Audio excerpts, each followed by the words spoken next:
Welcome, everyone. We'll just give it a few minutes for folks to arrive. We're really glad you're here. Looking forward to this session today. We'll get started in a minute or two.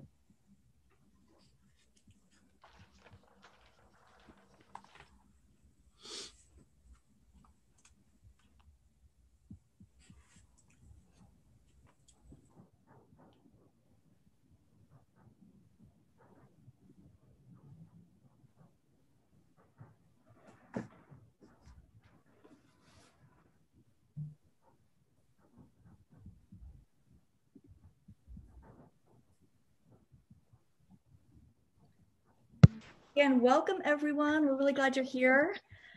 We're going to give it maybe one more minute for folks to arrive, and then we're going to get started. If everyone could go on mute while we're waiting, that would be terrific. Cut down on the background noise.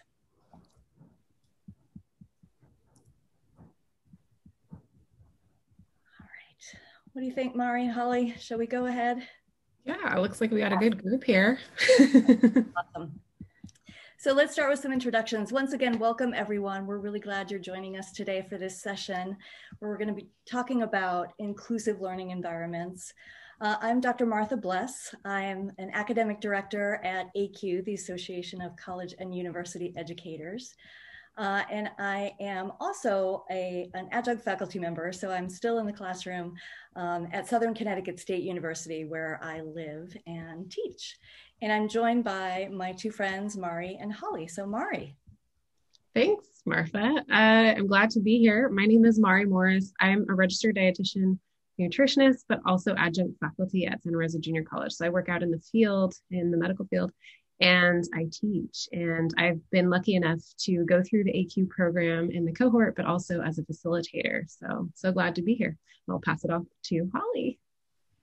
Good morning, and I'm Hollie Fortkamp. I'm a chef and I'm an instructor at Santa Rosa Junior College, also at City College in San Francisco. So I teach, and I had the privilege of going through the ACUE cohort with Mari before our fun little strange world we're in, and have the privilege of facilitating a cohort now.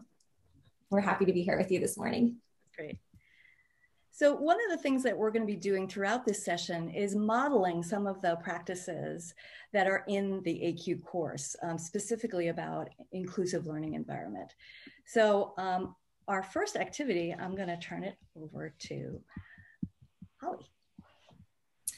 All right, so what we would like to do before we launch into our thoughts for today is we'd like to get to know you a little bit. So I'm going to introduce you to a really fun activity that I love to do with my students and anyone else who will join me on Zoom for pretty much any reason. And it's called a whiteboard activity. And you may or may not be familiar with this. So I'll go over the how to really briefly here. And you're going to use something on Zoom called annotation tools. So these are the annotation tools. As soon as you click annotate, which I'll show you in a minute, you'll see this toolbar pop up. And on the toolbar, you will see it's a little floating black bar. It will be somewhere on your Zoom screen, and it'll have all of these little things: select, text, draw, stamp, spotlight, etc. And you can click on them and you can actually use them kind of like you're coloring on a document. And I'm going to ask you specifically to use the draw function. So kind of look at the screen where it says draw, and that's essentially going to give you a virtual marker that you can use to write on our virtual whiteboard. If you click format, you can even pick which color you'd like your marker to be, or even the thickness, the little line width underneath. So there's kind of some fun controls. If you've never played around with these, you're going to love it. And then if we could have the next slide, please, Angelica, thank you. This is kind of how you access that tool. Now for you, I believe all you need to do is in the top right corner, you should, or it might be in the middle of your screen at the top. There's probably a long skinny green bar that says you are viewing Martha Bless's screen. And to the right of that is a little black box that says view options with a down arrow. And if you click the down arrow, there is a button that says annotate. Yes, and I'm sure somebody's going to say something about this. slide down the view options menu, and underneath that is a word that says annotate. So go ahead and click on that word, annotate. And what I'm going to do now is I'm going to go ahead and if we could stop sharing this screen, please. I'm going to share the whiteboard and invite you into an activity. Okay, so here we go. Give me a thumbs up if you can see the whiteboard. Okay, so now go ahead and grab your annotation tool, click view with the drop-down arrow, and you'll have a menu from which you can select the word annotate. Once you do, you'll see this floating black bar, and you're going to click on the word that says draw, and go ahead and pick your color under format. And here is your question. So what I would, and you can practice squiggling on the whiteboard so you kind of get a sense of space, and we're all going to be doing this simultaneously. So there'll be others kind of drawing on the same whiteboard. And part of the fun of Zoom is we can't really see each other. So it's kind of fun. And what I would like for you to do is take that draw tool, and I want you to draw a picture of something that made you smile recently. So just play around with the draw tool, pick whatever color you want, and draw a picture of something that made you smile. I'm going to join in the fun as well.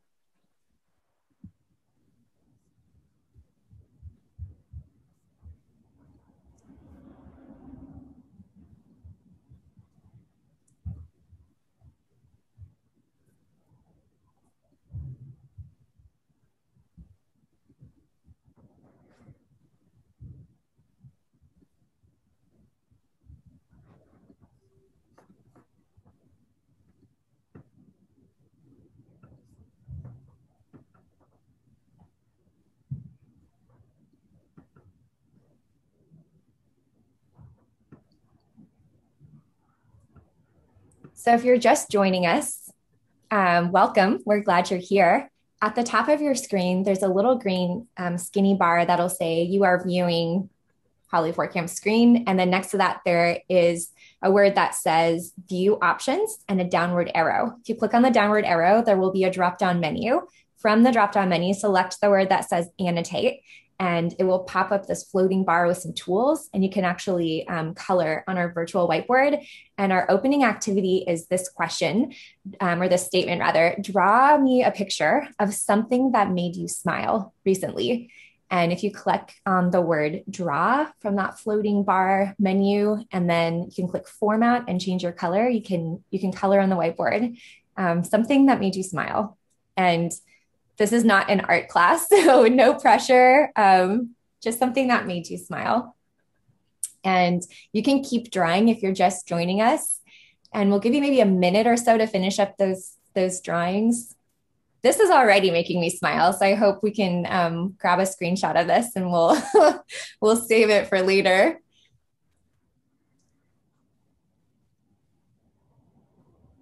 Is that a donut? I know, Kim, those sprinkles are making me smile, just watching them happen in real time.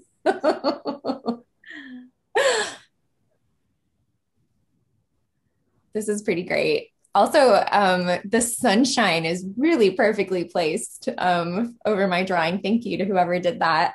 Perfect. I think that was Frank. I was watching him draw it. I was like, oh, thank you, Frank. Frank, you literally brought sunshine to my moment over here. Great. So if you're just joining us, we're using the whiteboard to reflect on this thought. Draw something that made you smile recently. And if you're just joining, you're welcome to keep drawing. But what I would love to do is just take a moment, and I would love to hear from everybody, and I'll start. I drew this little thing, this little crosshatch is actually train tracks. And then these are beloved orange California poppies. And if you've ever driven in San Francisco down 19th Avenue and turned on Junipero Serra, there's the Caltrain tracks, and there's a certain time of year, it happens to be right now, that there is an explosion of just volunteer wild poppies, which is our California state flower, for those of you outside of California, and they just grow right up through the train tracks. And there's something about that is so profoundly joyful and unexpected and just happy. And I can't help but smile no matter how bad the traffic is. So I thought I'd share that with you. And also, I'm going to pass it over to Frank. Tell me about your sunshine, because thank you for making my flowers grow. It is so nice to be looking out the window and seeing the sun here in Tulsa, Oklahoma. We had great weather this weekend and we were out and about all weekend. And I feel like the winter is finally over. Wonderful. Who would like to share next? I see some pets. I would love to know their names.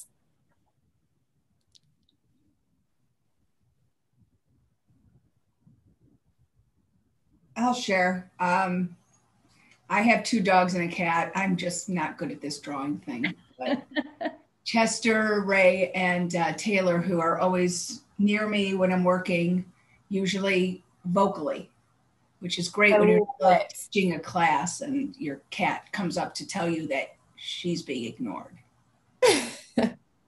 I love it. I bet they're like amazing co-teachers, and I'm sure that your students are enjoying that as well.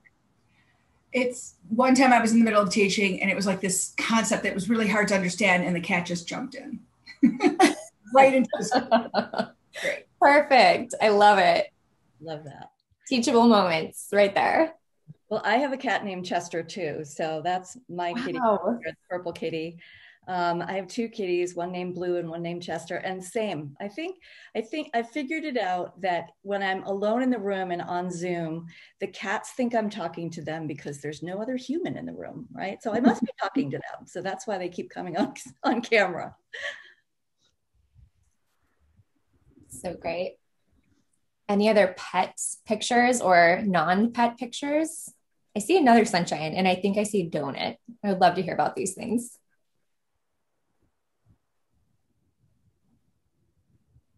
You know, when you choose the thing that you think is going to be the easiest to draw, and then you realize it's so simple that it doesn't have any grounding in reality. I was like, how do you wait? Like that could be a bagel. It could be it could be a tire. It could be literally anything. No. And so, you know, this is such a lovely way to start the morning instead of like, you know, using language all the time. I so appreciate, right? Like starting with something that I am not naturally good at and trying to like push myself. So thank you all for starting with us with this. This is great. I think I felt your donut sprinkles, Kim. I just knew. Thanks, Hollie. And I see a very smiley face. I would love to hear the story behind that. Oh, this was me, Hollie. So yes. That's my littlest. I have 2 kids and they also make appearances on Zoom sometimes. Hopefully not this morning. I think they're both kind of busy, but yeah, Medeo is famous. He's 3 and he's famous for some really great one-liners, as many like 3-year-olds have. And it was a memory that actually had popped up this morning, but my husband had told him, oh, we're going to sell you to the zoo, just jokingly, right? Whatever. And he comes back at him not being like, oh no, daddy. He says, the bears are going to love me, daddy. So this goes to show you, like his positive outlook on life in general, like even if we're selling him to the zoo, like. So good. Oh, I love this kid. Yeah, he's been definitely a sunshine boy in this like pandemic because he knows not much else and he's just so positive. So it's great. That is delightful. Did anybody not share yet about your drawing? I had the sun as well, and I am in a little different part of the country. I'm in New Hampshire, and so the last 3 days it has been bright and sunny, and I feel like spring has sprung. I had opened a window. We still have snow on the ground, but I opened the window this morning because we are warming up finally, and I could hear birds chirping. So I am, yes, ready for spring. So that is wonderful. question. How many of you are smiling right now? I can see some of your smiles, but there you go. So it worked. The purpose of this exercise is to welcome and to kind of shift our minds and our focus into a space that feels good. So it does actually a lot of things at once. Sharing about something that made you smile. When you're thinking about that, you're in a really good headspace to kind of open up and to learn. We don't remember or engage really well when we're kind of stressed and busy. And I know sometimes who knows what we just came out of before we came into this space. So it's a fun moment to take a pause and focus on something that makes you smile. The other thing that's really beautiful about this exercise is it, as Kim so perfectly, thank you, Kim, perfectly pointed out, I am not a professional virtual whiteboard colorer. I'm sure you know this by looking at my poppies. And this is great for us to have that level playing field of we're all engaging in something that is new and kind of different. And that's a fun place to be together. It creates kind of a cohesive togetherness in that unifying virtual drawing thing.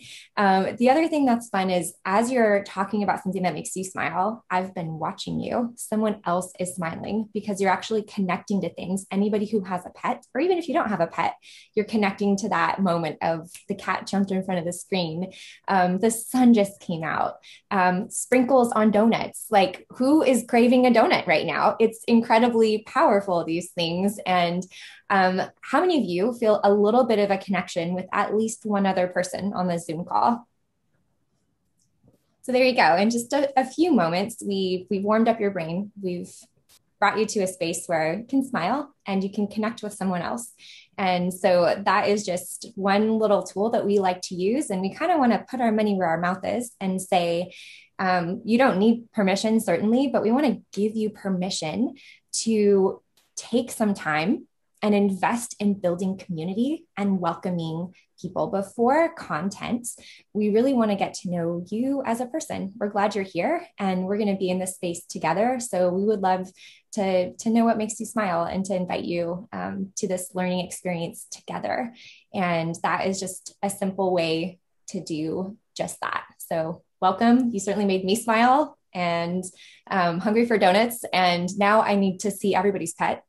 So we're really glad that you're here. And if we could, Angelica, do it like a screen capture of the whiteboard before we close it, that would be great. And I will stop my share.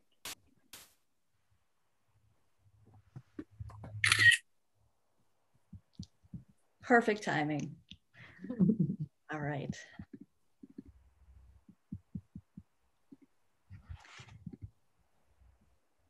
So, as I said, we're here to talk about inclusive teaching practices, but the good news is that effective teaching practices help all students, right? They help all students learn. And really the difference between inclusive practices and effective teaching practices, they're kind of one and the same, but the difference really is about intentionality, right?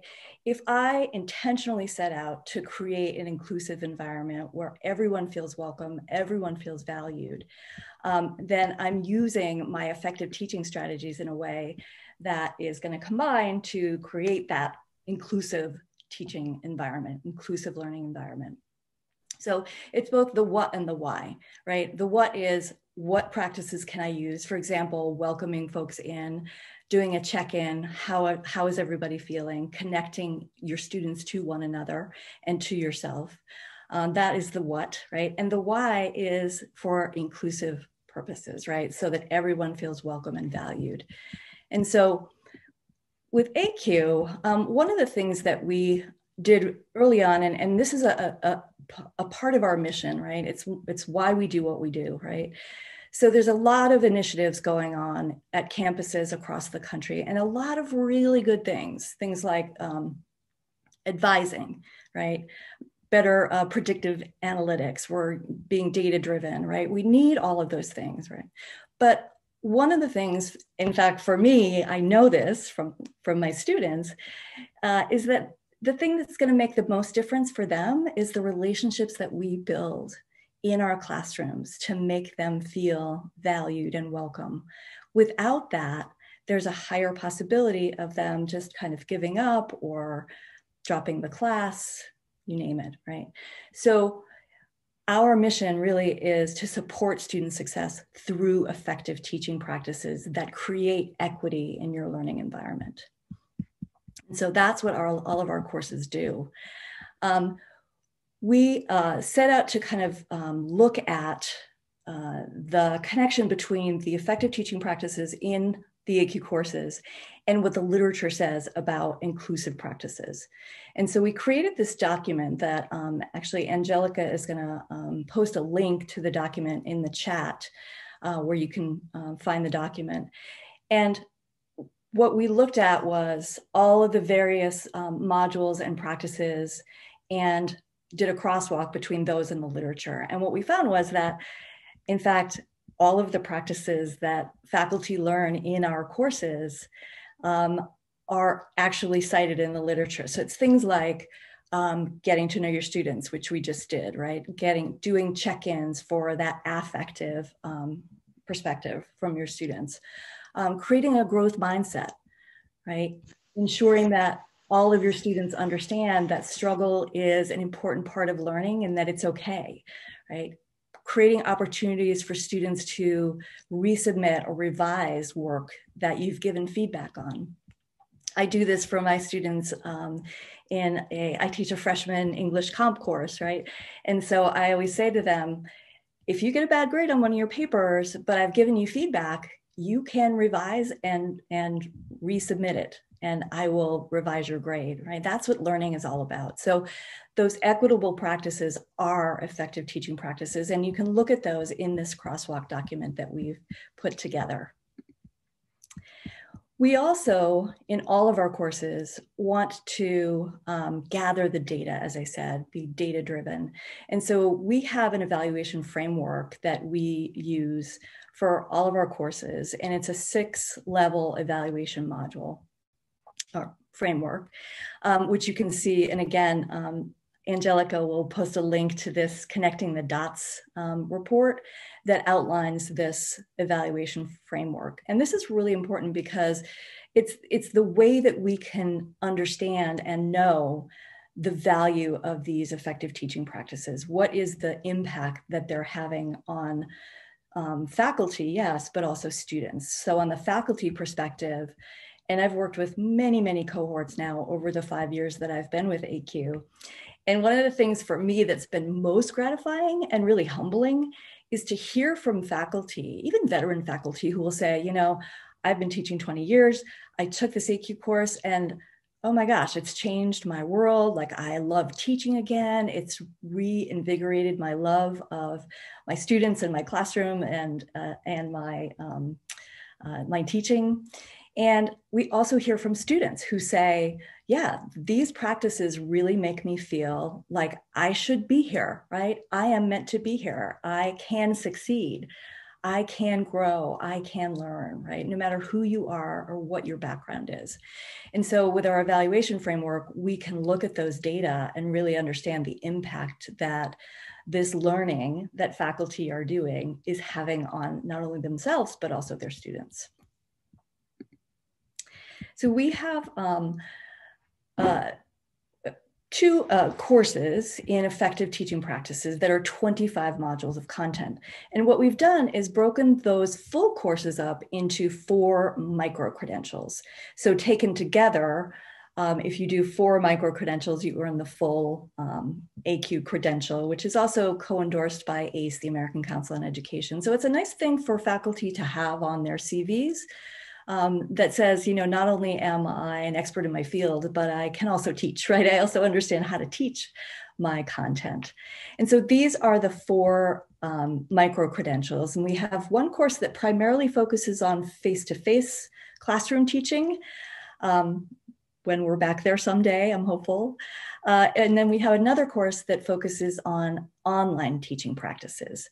And also if you're teaching in a hybrid environment, right? If you're doing some face-to-face and some online. And so, as I said, taken together, these 4 micro-credentials are make up the full credential. And you can see we've got a whole micro-credential that focuses on inclusive and supportive learning environments, a whole micro-credential on active learning, lifelong learning, and designing student-centered courses. So once again, all of these effective practices come together to create an equitable learning environment. So we wanted to take some time for, again, to have you do some conversation about what you're facing on your campuses right now. So we're going to do a breakout conversation and put you into smaller groups to talk about this question. What challenges are you currently facing on your campus, or if you're a faculty member in your classroom, to create more equitable learning?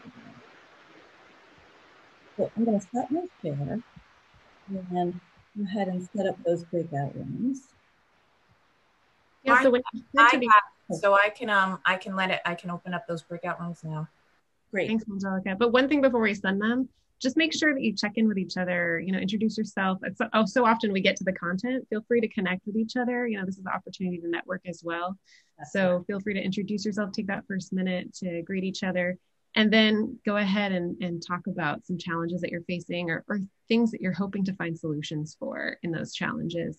And then be prepared to share. So maybe pick one lucky person from your group to be ready to share what those challenges, or to summarize kind of what you discussed when we come back. And you'll have about, I would say, 7 minutes to do that. So take your time, but also know the time. So, because we'll be back and we'll be able to share that when you're back. So thank you. All right. Thanks. Have a great conversation. Everyone has come back. So who would like to share? Anyone like to share from your groups what your conversation was and what challenges you're facing? Group leaders, putting you on the spot. Okay, so I was the only one in my group who was not with ACUE. So I feel like I by default got stuck. So I was saying that I'm an administrator, but I also teach one business class a semester. So I get to straddle kind of both sides, which I feel like gives me a great perspective on all aspects of the college. But I was just saying that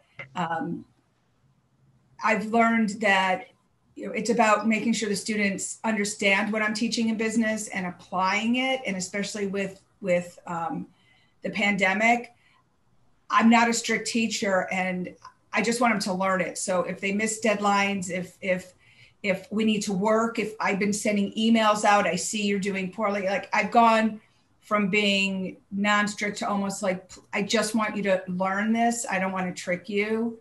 And so the biggest thing is understanding. I mean, I've had students who then felt comfortable saying, I've been in and out of the ER, my whole family has COVID. I'm working for my dad full time to try to make up for him not being able to afford other employees. And so I'm more than willing to work with them. Everybody can get an A if you do the work. I won't give you an A for not doing the work, but whatever that kind of what you need to get on equal footing, I will do. So. That's right. I've always had that attitude with the zero, right? That for some faculty, it's up, you don't do it, it's a zero. And my perspective is, if you turn it in late, my goal is to have you do the work, like you're saying, Beth. And as long as you turn it in and you're earnest about, letting me know what's going on, yeah, absolutely, I'm gonna, accept it and not give you a zero, which I think is counterproductive. Yeah. Great, thanks, Beth. Anyone else from one of the groups who would like to share?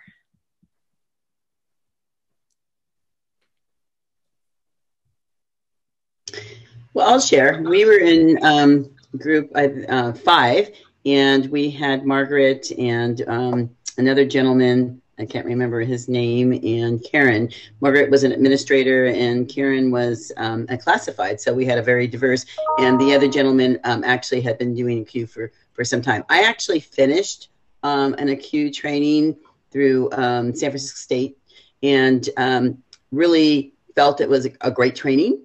And so we kind of talked about it, and I talked about my syllabus, and that I felt that my syllabus was so much better after At least I thought it was great to begin with.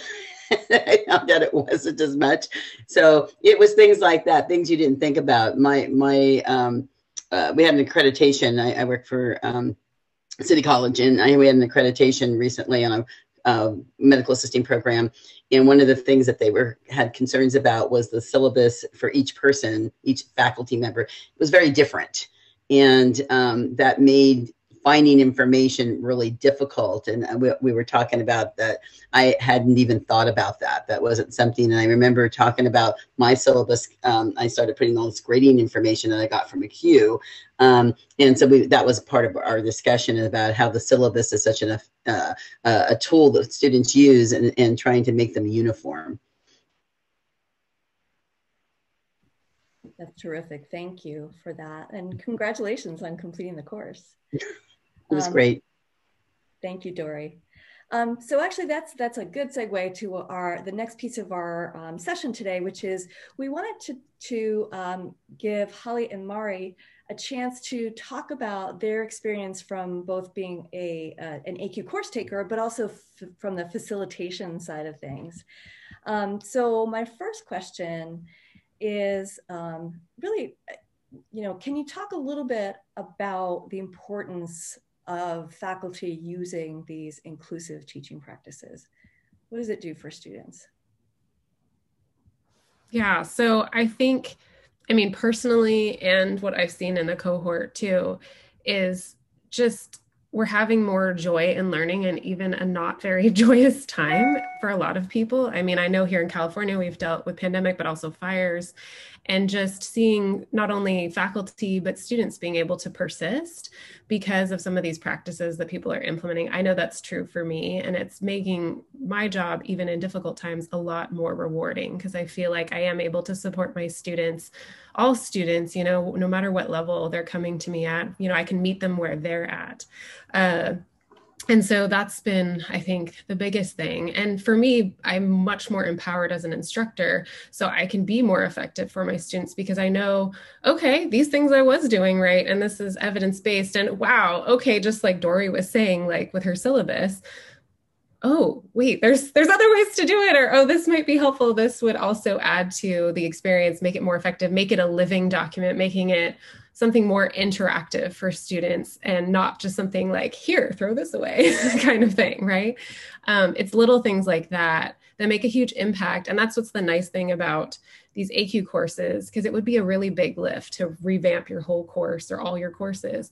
But each week, by taking these modules and implementing, and not only implementing it, reflecting and talking about it with colleagues, having that community is just so, sorry, there's like some background noise going on, just so important and so valuable because, you can look at these practices and try to implement them, but without that accountability factor that we had in these cohorts and having, a facilitator kind of help you along and motivate you along, you're doing a lot more reflection and you're getting that community, which I think in a pandemic has been really valuable.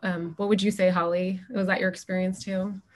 Yeah, absolutely. I know taking ACUE as a participant was mind-blowing for me. Absolutely the community. I got Mari out of that deal, so that was a win, but just this amazing thing that I wanted, which was to come to the table with fellow teachers from different disciplines and just to really kind of say out loud what we'd been holding inside, which was, hey, I know about cooking, but how do I teach this? And I've been doing it for a while, but I never received, I pursued formal training on my own. But when I got this job, I wasn't handed a checklist of here's how to be a good teacher. We kind of just had to figure that out. And it was so life-giving to be at a table with other people brilliant in their fields saying, oh my gosh, me too. Wait, can I say that out loud? And yes, we can. And then we can talk about it and we can learn together. So I experienced this very welcoming, interactive learning environment, and it blew my mind. And at the same time, I was really enjoying how clear and how intentional the very structure and presentation of the ACUE material was, and how that experience of being a participant and seeing, oh, this is how a class can look. Oh, this is how a syllabus can look. That shaped the way that I teach. And then Mari and I loving learning and loving being in that environment, it's just, we just wanted more. So we're like, of course we're going to facilitate. We get to hang out with people and have these conversations that we just love having. So it was a natural, I think, overflow of teaching is an art. It's a practice. It's something that you are constantly doing, and being in a vibrant community with people who love what they do is so life-giving. And as Mari noted, especially in a pandemic, especially during wildfires and power outages and all of the things that are going on in our world right now, having a place that you can't wait to come to is really life-giving. And what you said about not getting the checklist when you get your roster, here's your course, here you go. Nobody sits you down and says, here are some teaching strategies, right? And that experience is so common amongst higher ed faculty all over. And really, it's one of the reasons that ACUE exists, because of that truth. We set out to create this resource for faculty who don't receive a lot of training, if any, in teaching before they get thrown into a classroom. So absolutely. So you mentioned, Hollie, that you were motivated to become a facilitator. So can you talk now a little bit about, from the facilitator perspective, what was that like for you? And what motivating strategies did you use for your cohort to help the faculty through? Because it is, some work, right? They have to put the work in. Absolutely. I think Mari and I have a teamwork approach. So we started creating little videos because what we realized is presence is important. And we didn't want to be, standing there with our clipboards like, well, you better do this. It was more like, hey, we're having this conversation and we miss you. Like, we miss your thoughts. And having that approach is inviting and welcoming. And what we realized is when you invest in teachers, that is one of the best ROIs out there, because teachers are teachers because they love people and they love learning and they love helping people learn. So a teacher that's invested in is impacting hundreds or thousands of students. And so I think Mari and I were able to see that potential as, yes, these individuals like sitting, in these virtual rooms in front of us, but also all of the students that they represent over their career of teaching. So investing in them deeply and well, and just knowing them was so worth it. And some practical ways, we've made these little weekly videos that are fun. We're still doing that. And we have conversations. We have coffee hours or just check-ins, and we tried to make them fun. So we gave them different themes because we lost a lot of our celebrations due to the pandemic. So we did like an ice cream social, and we just like tried to mix it up and make it fun and get to know our cohort as fellow teachers. And so I think that the motivating factor was the community, being really seen and heard and welcomed as a human. And I think it was really a mutual environment. We genuinely love hearing what everyone has to say, and we're bummed if someone doesn't participate in the discussion. So yeah, those are some things that I've learned as a facilitator. Mari, what about you? Yeah, just to kind of echo Hollie, it's been really positive too, because there's so many, and for those of you that may have taken a workshop, right, there's so many tools. So it's really nice to go back, and as the cohort that we're facilitating is going through a lot of the same modules that we went through, it's like, oh yeah, that tool, I meant to implement that. I'm going to go back and do that. So it's really nice to feel like we're still continuously learning. I mean, I'm never arriving, right? As an educator, I am continually learning, and I'm learning so much too, just from the cohort, because we've got instructors that have been doing this for 25 years, longer than I have, and it's great to be able to just be the student still, even though we're the facilitators, but to kind of be given permission to keep learning, to make mistakes, to be silly even sometimes, because I think we get so stuck of like, yes, I'm the professor or instructor. And, it's nice to have community with other instructors and kind of just let your hair down or whatever you want to call it, to feel like you don't have to hold up this, mask, and that you can, ironically, right, we're all wearing masks, but that, we can have that opportunity and that permission to talk about our struggles, but then learn from each other. And that's been really positive. And I like motivating people. I like, cheering people on. That's fulfilling for me. So I've really loved doing that. as a facilitator. And it's been fun doing it with Hollie too. I will say, as a team, it's a synergistic effect. It's even better than just us individually, I feel like. And yeah, we've had fun with it and given, our colleagues permission to have fun too. I think in a pandemic, especially, and online, you do have to reach a little further to get that community. But, it doesn't take a lot. You build that in the beginning and just get creative with it and put yourself in it. And that's what really makes it a positive experience. So, yeah. So I know that when you were taking the course, sort of right in the middle of your coursework, the pandemic hit. And, how did that, you've talked a little bit about it, but how did that specifically impact your cohort? What sort of happened before and after? Yeah, I would say that, we were learning so much because we were already like more than halfway through the ACUE cohort or through the program when the pandemic hit. But I would say that we were probably in a lot better shape than a lot of our colleagues who didn't have ACUE, that foundation, because we already were learning all these effective teaching techniques. We were both learning the in-person teaching techniques, but there was the resources for online as well. And then we had already built this pretty strong cohort community to kind of help us through. So I don't even want to imagine, honestly, how things would have gone if I didn't have ACUE in our cohort, because one, it really bonded us, I think, because we were like, oh my gosh, like this is crazy. We're having to do all these things. But I don't think the lift was as heavy because we had that community and because we had the tools and the confidence, honestly, to be like, no, you know what, I got this. We've got let me get my bag of tricks from ACUE. We're going to move forward. And honestly, it was great. And I know that feedback from my students, because I was a confident instructor, like really made a positive impact because they felt like, okay, like she's got this. Like, I don't have to worry about my class. Like we're going to still finish. We're still going to get through this. And so that I would say was kind of our experience. What about you, Hollie? Yeah, totally. And I think it was wonderful being a teacher and then also being a participant at the same time. And so like Mari said, we were really well prepared. I felt like we were equipped, we were invested in.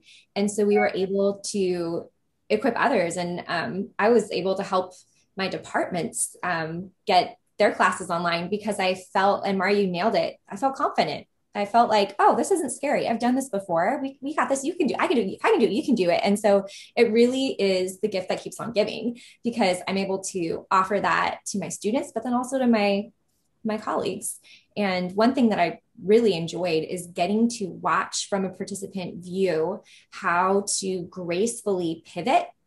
Was really lovely. And we had some fun in person. I mean, we had a Peruvian feast before, lockdown. So that was fun, but we learned a lot of tools. I was introduced to Flipgrid. I had no idea what Flipgrid was. And because the pandemic interrupted our summary discussion that was planned in person, we got to do a Flipgrid discussion and it was fun. And to be honest, I probably would not have used a tool like that had I not experienced it and felt a meaningful connection. Like, whoa, this is a conversation that I love having, and it feels warm and like I know these people.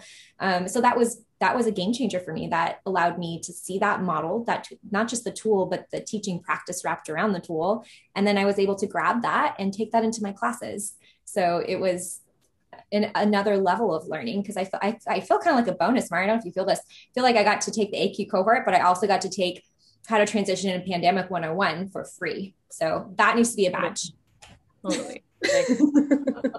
And so, Mari, I know that we want to share a couple of quotes from some of your course takers about their experience. So I'm just going to share my screen, and if you could just kind of talk us through some of these quotes.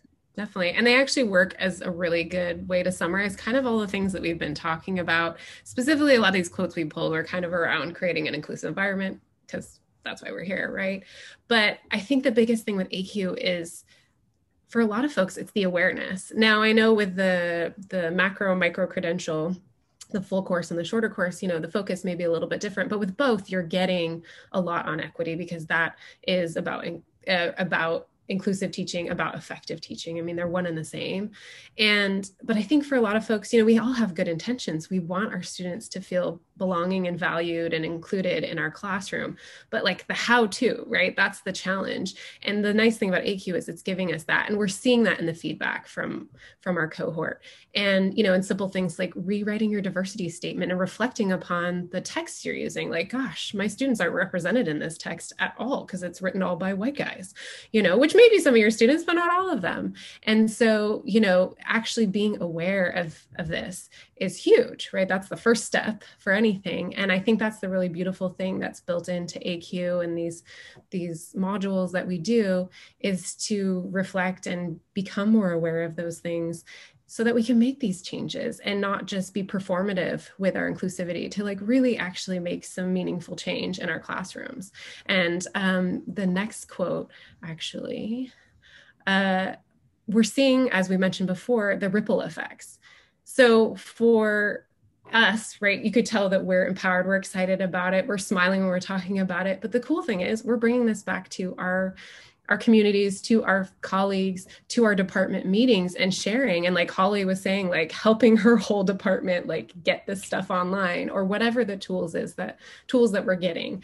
And for one of our cohort members, you know, they were talking about the huge impact about being able to talk about implicit bias, being more aware of those things, but now like talking about it with colleagues and be like, hey, this is really important. And here, I've got some tools. I'm going to share the wealth. Like, let's implement this across our department. Let's talk about this in our meetings. Let's continually improve. Let's, you know, continuously commit to making this better for our students by being, you know, more educated educators.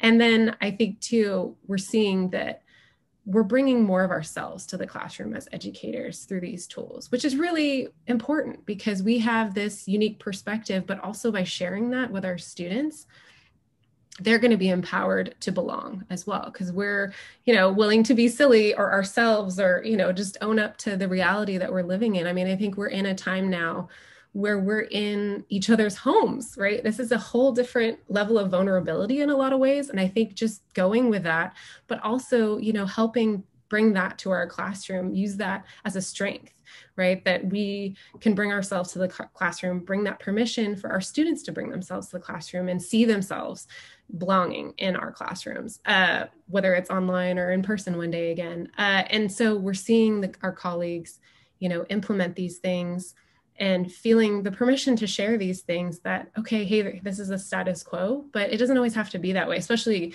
in business, right? We might have this picture of what a business person is, but our students don't necessarily look that way, and things are changing, and we need to reflect that in our materials, in our case studies, in our representation, so that students have that hope and belief that, hey, I can be that one day as well. So.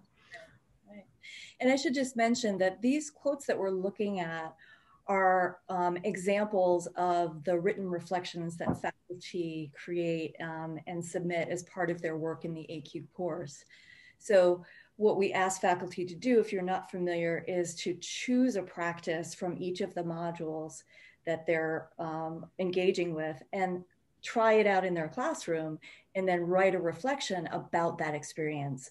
And so what you're looking at in these quotes are these are examples that are pulled from those reflections. And I think two things here, that intentionality is really critical, really key, and that the reflection, the personal reflection. And we know from the literature that intentional focused reflection improves professional practice. There's no doubt about that. And so you can see the depth of thought here in some of these examples. And I know, Hollie, you had a couple of examples that you wanted to share as well. Yes. Well, I had the privilege of facilitating a micro cohort with the focus of equity at the same time as joining Mari in our collective cohort for the complete ACUE course. And it was really fascinating to me to see the different responses of the teams. And I think, Mari, you said it really well. Instructors are looking for permission that we really have already, but it's helpful to have someone give you that permission. Like, you have permission to connect with your students. You have permission to have this conversation. And I think when someone said it, I think it was Grant in the chat that confident instructors make confident students. And I would say yes to that, a huge yes. But I think also when we as instructors give ourselves permission, like Mari said, to seat ourselves in our class, our students pick up on that. So I would say belonging is also heritable in that sense, that when we show up as a person and we show up as a learner, we're giving our students permission to learn. And one of the ways that I did that was when there would be a technical difficulty or something, I would be like, sorry guys, this is my first pandemic. I'm new here. I'm not good at this. This is coloring on the whiteboard 101 for me as a teacher. So thank you for being gracious with me as I'm also learning something new. And I think what students need is the permission to learn. And in a sense, as one of the most profound gifts that I received out of this whole pandemic, other than this community and wow, this is great, and ACUE taught me so much, is just the idea that I am a learner. And by me modeling learning to my students, that might be the most profound thing I ever teach them. And so don't ever discount modeling. And whether we realize it or not, we are modeling inclusiveness, we're modeling welcoming to our students or not.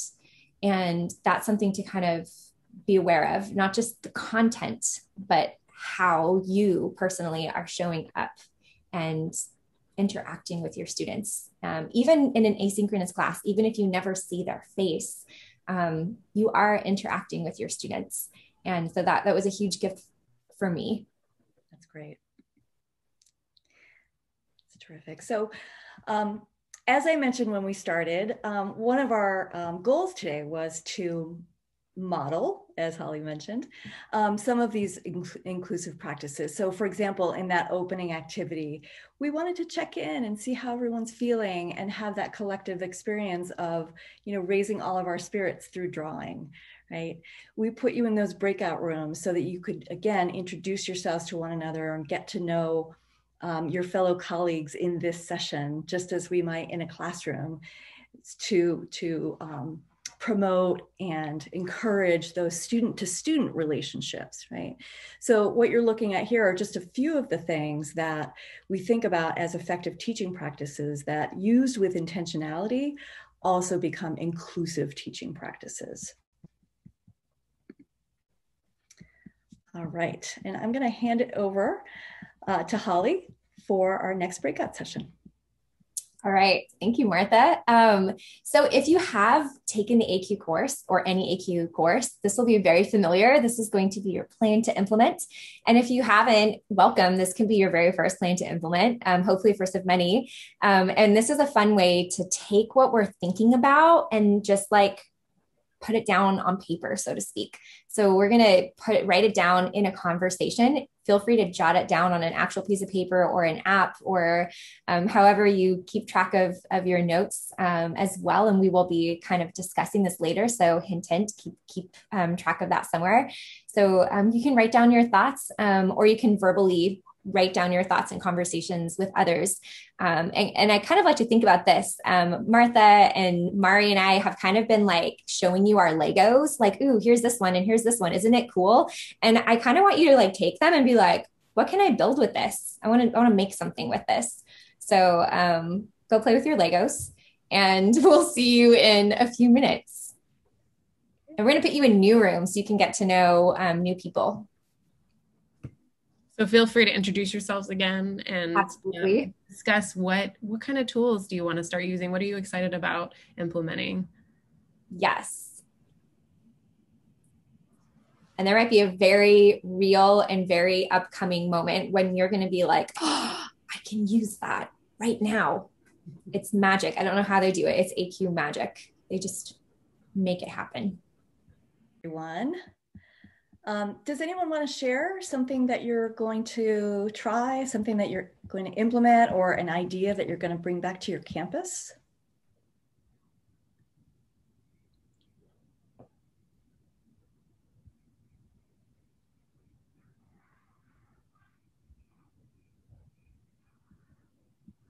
People hate silence. I'm using my wait time here. It's one of the strategies in the course, right? The longer you wait, the more likely it is that you'll get answers.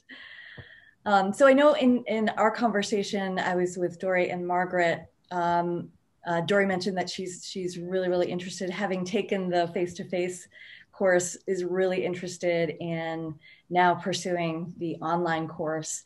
And the difference with our online course, just like our face-to-face course, with a lot of the tech training that happened, in March of last year when we were all forced to go online, a lot of it was about, here's how to use your LMS, right? Here's how to use Blackboard. Here's how to use Canvas. The online effective teaching practices course is, here's how to be an amazing online instructor. It's not, here's how to use your LMS. So if you've had some of that tech training, that's awesome. Now you're ready to step it up and do the online effective teaching practices course. Yes, not just the what and the how, but the why. It's all about the why. Exactly. All right. So I'm going to turn it over to, I'm going to share my screen and turn it over to Mari for our last activity.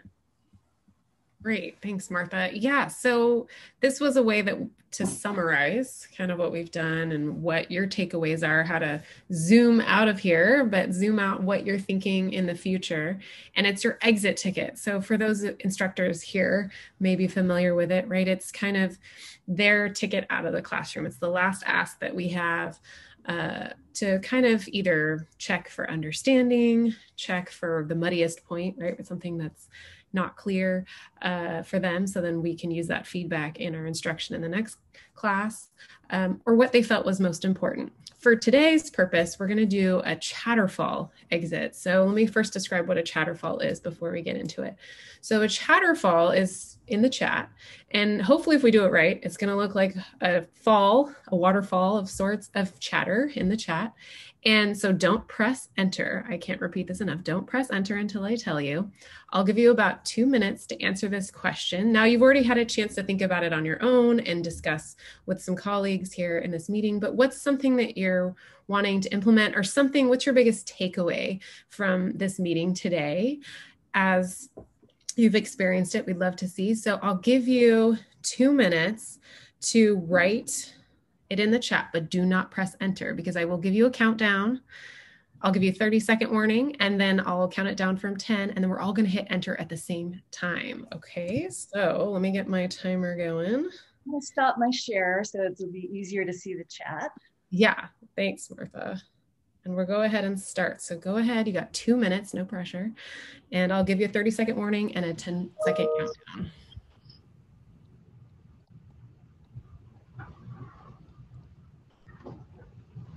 You're going to love this. It's so fun. So don't press enter till I tell you.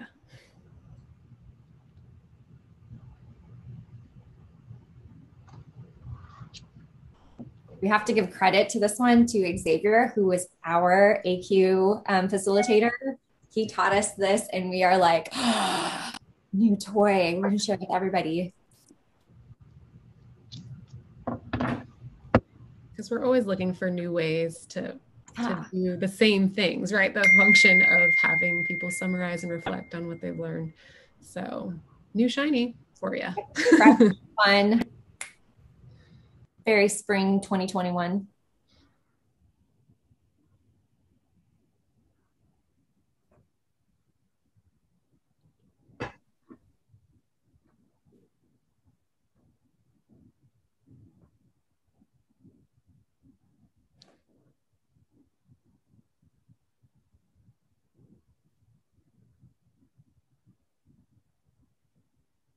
I would like to take this time just to invite everyone to our social event that's going to be happening at 3 p.m. Pacific time, 6 p.m. Eastern time, where the first 50 registrants, I'll put the link in the chat after the chatterfall. The first 50 registrants will win a $5 Amazon gift card. So we hope that you guys can join us. later on today at 3 p.m. Pacific or 6 p.m. Eastern time if you're on my time zone.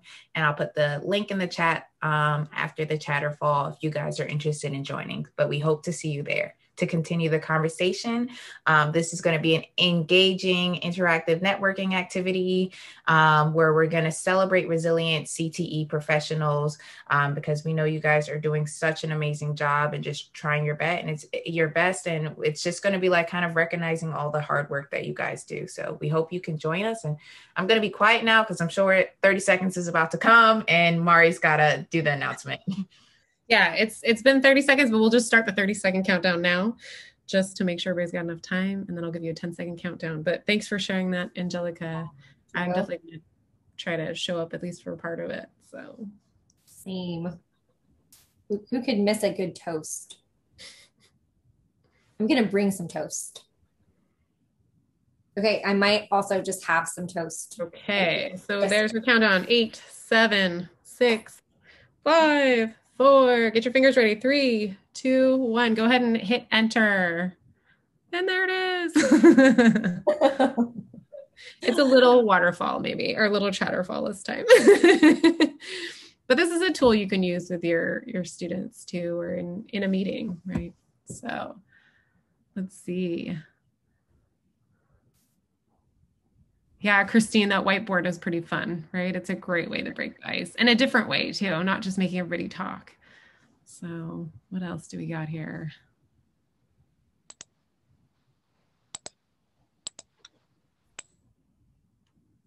Thanks for sharing, Dory and Beth. I know you guys were put on the spot a lot with, with your ACUE folks here.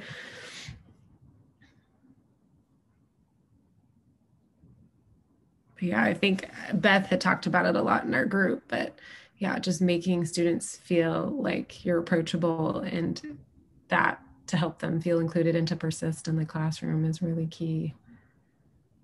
Grant, I love the smile and the kittens. And that's great. Right? Who doesn't smile when you look at kittens?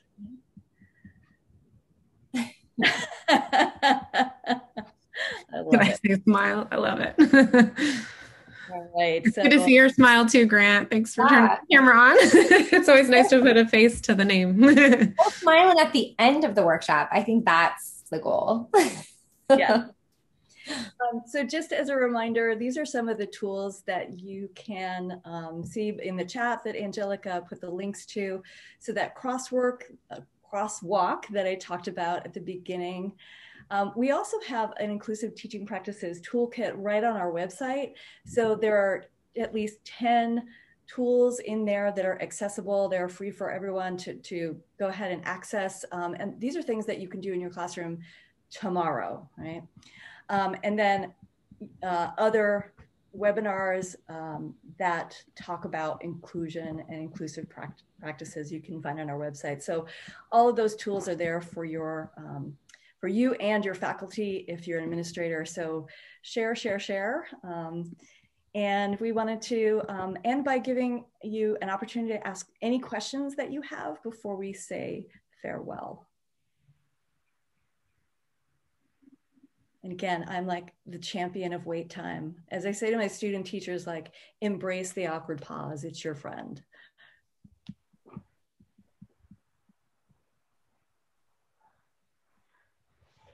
Can I ask a question while people are thinking? I heard this come up twice. Beth said it once and then Mari said it once, and I'm super interested. But both of them mentioned this feeling of instructors really feeling, starting to feel sort of self-efficacy or sort of, feeling empowered by doing these kinds of practices. And it just hit me because I think sometimes it can feel like, oh shoot, to add one more thing on top, right? Do better teaching, do more, make sure I'm including my students, can sometimes feel like, oh gosh, it's one more thing I have to do. And so I'm really curious about the way that Beth and Mari kind of flipped it on its head. No, actually, this makes me feel more empowered as an instructor. So I was just wondering if, Mari or I don't know, Hollie or if people wanted to say more about that, because it's the first time I've heard it expressed in that way. And I'm kind of curious about where you see that happening. Yeah, I'm going to jump in. It reminds me of, I remember when I first started doing Pilates, I was like, oh man, like I have another, like I have to make room for this whole other workout and whatever. But I didn't realize, whoa, this is just a way of thinking about breathing and moving that's going to affect everything else the rest of my day that I'm breathing and moving into. And I think ACUE is kind of that in a mind space and in a heart space. It's not another thing to do. It is literally breathing deeper breaths and moving in a way that is more fun, more life-giving for me and my students. And that is more effective. And believed in teachers who believe in their own teaching practices, who are believed in by others, are going to pass that on to their students. And I will believe in you. Even if you can't believe it for yourself yet, I'm going to believe it for you until you make it. So all y'all, I believe in you. I know you can do amazing, inclusive things in your classrooms, in your departments, in whatever space that you have, virtual or otherwise. We believe in you. Pass it on.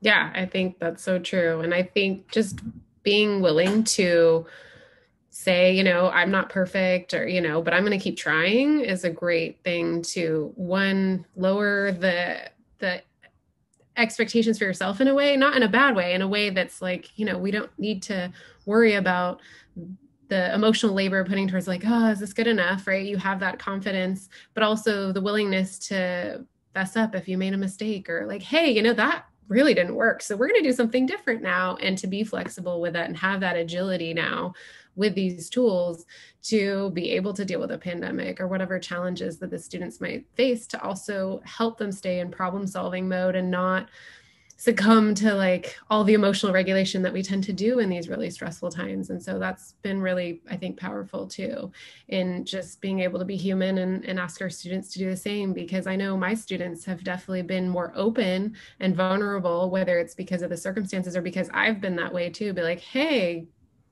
permission to be kind to yourself this week, you know, in part of my announcement just this week, because it's been a year that we've been in this pandemic. So things like that, I think, I've seen it, at least personally, really make a difference. Great. And Grant, you have a question in the chat about how can we use community services as part of our efforts to be more inclusive. So Grant, do you want to go ahead and just say a little bit more about your question?